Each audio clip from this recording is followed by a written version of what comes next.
In 2021, you could raise crores with a pitch deck, an OpenAI API key, and enough confidence to fill a WeWork conference room. India became the third largest startup ecosystem on the planet. VCs were writing checks like they were printing money. The dream was alive. Then it stopped. This is not a story about bad luck.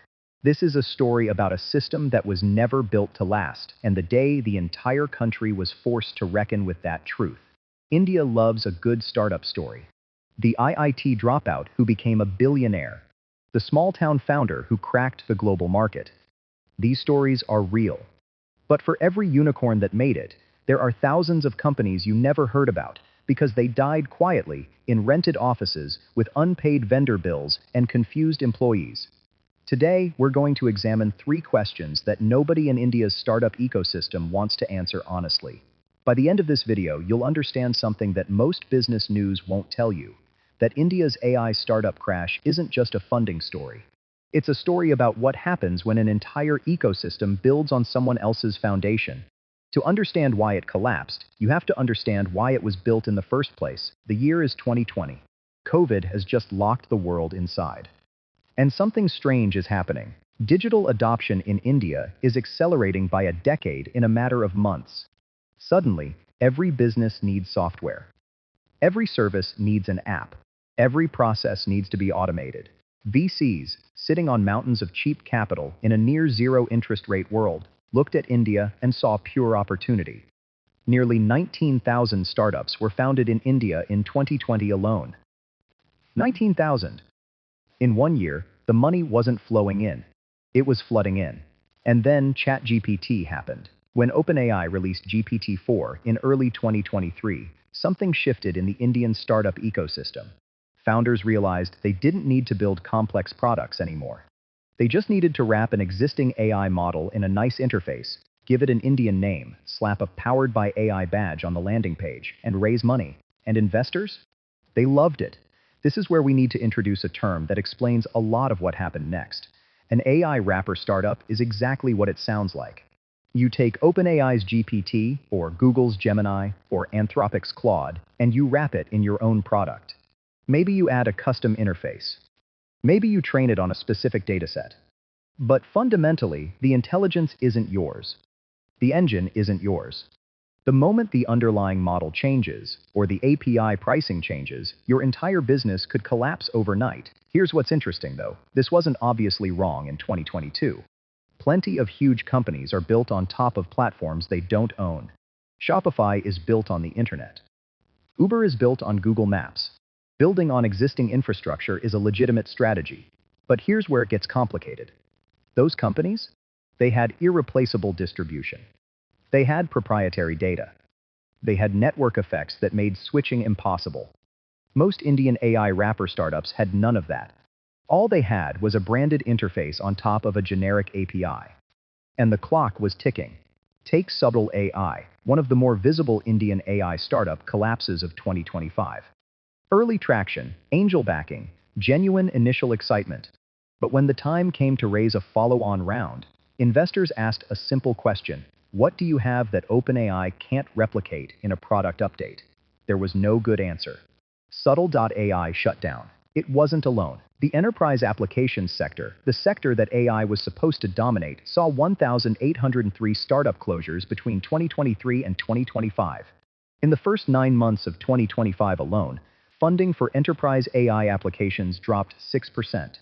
And globally, while AI funding hit a record $110 billion in 2024, the money going to Indian AI startups was a fraction of that, because investors had learned to separate real AI from a wrapper. But here's the thing, the wrapper problem was only one part of the crisis. The part that actually killed most founders. You've never heard of it. It has no official name. Founders in Bengaluru call it something more brutal. They call it pilot purgatory. Picture this. You're a founder. You've built a legitimate AI product, not a wrapper, actual technology with genuine capability. You spend 6 months getting meetings. Finally, a large Indian conglomerate says the magic words: "We love this. Let's run a pilot." A startup language, a pilot means a test run before a real contract. Standard practice. Totally normal. Except, Here's what actually happens in India's corporate landscape. The pilot is free. The pilot runs for 3 to 6 months. The corporation assigns a mid-level manager to oversee it. That manager has no authority to sign a check. After 6 months, the pilot shows promise, but needs more time to evaluate. Meanwhile, you've spent your runway building custom features for one client that hasn't paid you a single rupee. This is pilot purgatory. And it killed more Indian AI startups than anything else. The trap works because corporations have nothing to lose. Saying yes to a pilot costs them nothing. The startup bears all the cost, in engineering hours, in attention, in runway. And the larger the company, the longer the pilot, the more leverage they extract before either signing a tiny contract or walking away entirely. One founder, speaking anonymously to a startup media outlet, described it perfectly. He said, "By the time we got our first paid enterprise client, we had 3 months of cash left." The Series A conversation that should have happened from a position of strength happened from a position of desperation. We raised at terrible terms or didn't raise at all. Now multiply that by hundreds of startups simultaneously. But here's what made 2025 so uniquely brutal. It wasn't just the startups that were struggling. The giants were starting to bleed too, and that changed everything. February 4th, 2026. 9:15 a.m., Mumbai. The Indian markets open normally. And then, from halfway across the world, an announcement lands. Anthropic, the AI company that made the Claude model, had just unveiled a new suite of productivity tools. Tools specifically designed to automate what Indian IT companies are paid billions to do manually. Contract review, legal research, data analysis, compliance documentation, software testing. In other words, the exact work outsourced to Bengaluru and Hyderabad. Within hours, India's Nifty IT index collapsed more than 7% in a single session. The selling was indiscriminate and merciless. Infosys fell more than 8%. LT followed. Then TCS. Then HCL. Then Wipro. By the time February ended, the Nifty IT index had shed 21%, its worst monthly performance in over 2 decades. The total damage? 6.4 lakh crore in market capitalization, gone in a single month. TCS, India's most valuable IT company, the firm that millions of engineering graduates dream of joining, saw its market cap fall so sharply that it dropped from India's 4th most valuable company to 6th in a matter of days. Its stock hit a 52-week low.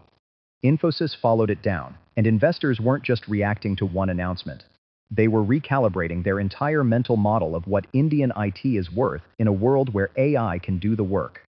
For 40 years, India's IT industry ran on a single beautiful formula. Hire smart engineers in India for 20% of what they'd cost in America. Bill American and European companies in dollars. Scale by adding more engineers. Keep margins healthy by keeping salaries low. It was a labor arbitrage play. And it made India a global technology powerhouse. But that formula has a critical vulnerability. The moment AI makes human engineering hours cheaper than Indian engineering hours, the entire model breaks. And in February 2026, investors decided they didn't want to wait to find out if that was actually happening. They priced in the worst case. Analysts at one major brokerage ran the numbers.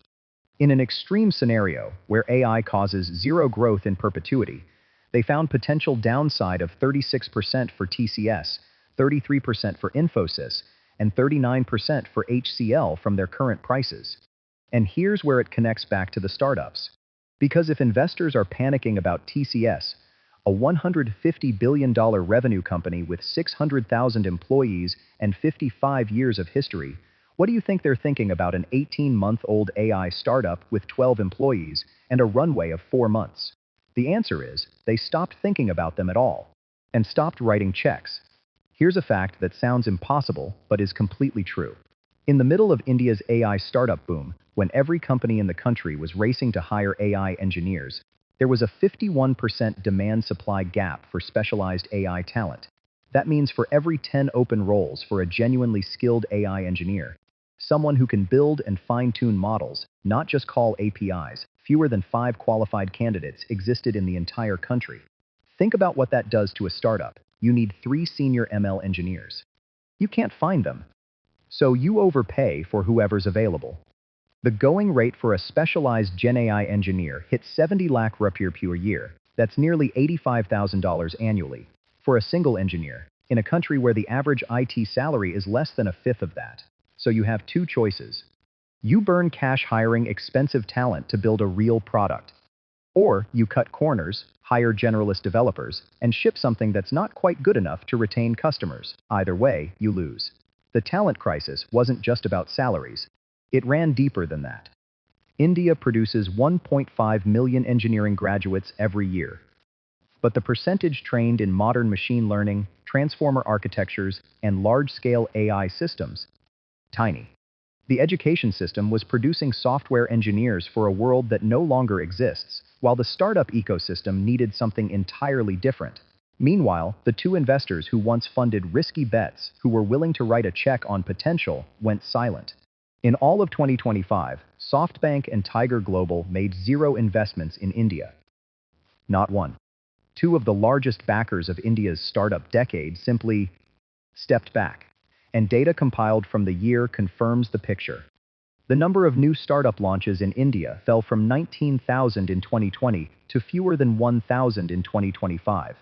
The ecosystem wasn't just correcting, it was contracting. But here's what makes this complicated. Not all of this is bad.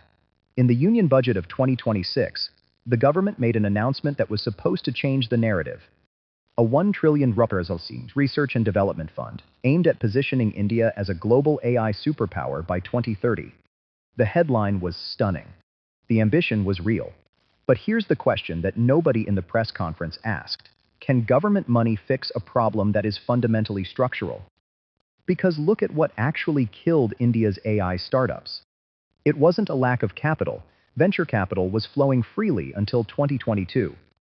It wasn't a lack of talent. India has more STEM graduates than almost any country. It wasn't even a lack of ideas. What killed them was a combination of three things that 1 trillion rupees can't easily fix. First, a culture of building features instead of building products. Most Indian AI startups were creating solutions to problems that enterprises weren't willing to pay for yet.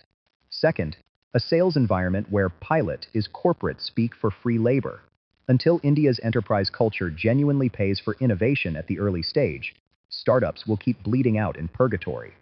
Third, a talent pipeline trained for the last decade's problems, not the next decade's opportunities. That takes years to fix. Not one budget cycle. A founder from Bengaluru, speaking to a journalist in late 2025, said something that I think captures the whole era perfectly. He said, "In 2021, investors asked how fast we could grow. In 2026, they ask when we'll break even."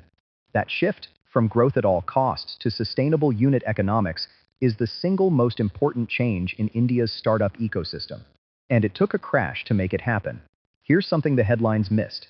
Between 2023 and 2025, while hundreds of AI startups were dying, a different kind of Indian startup was thriving. Quietly. Without press releases. Conversational AI firm Uniphore raised $260 million in 2025. Healthcare AI platform Innovaxer raised $275 million. These weren't wrapper startups. These were companies with genuine proprietary technology, deep domain expertise, and paying enterprise clients. They raised money precisely because everything around them was falling apart, because when the field clears, the real players become visible. And investors are now doing something they weren't doing in 2021. They're writing larger checks into fewer companies. The era of spreading bets across 200 seed-stage AI startups, hoping one becomes a unicorn, that's over. Now a single exceptional founder with real technology can raise more money than 5 mediocre teams combined. The number of funding rounds fell by 39% in 2025. But total capital deployed stayed close to $13 billion. Same money. Fewer bets. Higher standards. What we're watching isn't India's AI dream dying. What we're watching is India's AI childhood ending. Think about what Silicon Valley looked like after the 2000 dot-com crash. Hundreds of companies gone. Trillions of dollars evaporated. Cover stories about the death of the internet. And then, quietly, from the rubble, Google scaled. Amazon built AWS. PayPal went public. The companies that survived the crash became the pillars of the next 20 years. India's AI ecosystem is at that exact moment right now. The noise has cleared. The pretenders are gone. The question is, who are the Googles hiding in the rubble? But, and this is the part that actually keeps investors up at night, there's one more variable that nobody can fully model. The companies doing the disrupting, Anthropic, OpenAI, Google DeepMind, they're not standing still.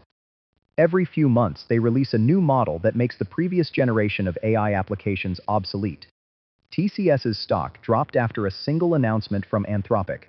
Imagine what happens when the next announcement lands. And the one after that, the pace of AI development isn't slowing down. It's accelerating. And India, the country that built its tech economy on providing human labor for what machines couldn't do, is being forced to reinvent itself faster than any country has ever had to before. Here's where we land. India's AI startup winter is real. The numbers confirm it. The casualties confirm it. 25 startups dead in 2025. 6.4 lakh crore wiped in a single month. SoftBank and Tiger Global nowhere to be found. A 51% talent gap that a government fund can't fix overnight. But a crash, by definition, is not the end. It's a repricing. What's being repriced right now is the value of genuine innovation versus borrowed innovation.